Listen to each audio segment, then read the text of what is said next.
According to a 2022 Gallup study, only 2.6% of baby boomers self-identified as lesbian, gay, bisexual, transgender, or something other than heterosexual.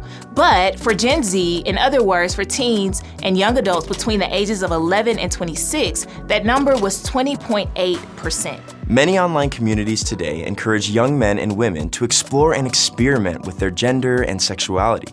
Major companies like Disney are incorporating more LGBTQ+ characters into their movies and shows, and many of today's biggest celebrities make defying norms around gender and sexuality a part of their brand. In other words, conversations about gender and sexuality are absolutely unavoidable for teens today, and yet many parents and caring adults are still at a loss for how to enter into these crucial conversations.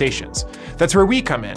Since 2007, Access has helped hundreds of thousands of parents navigate conversations with their teens.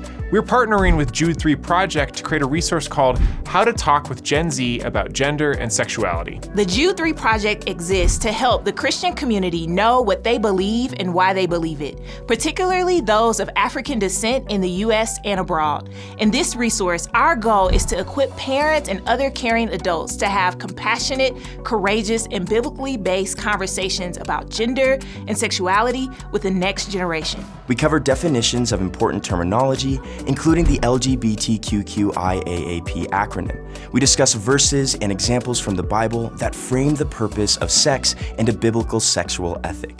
We facilitate self-check-ins to help parents and caring adults process their own emotions around gender and sexuality.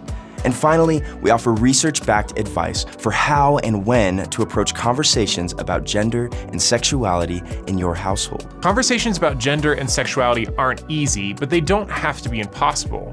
Check out our free resource today.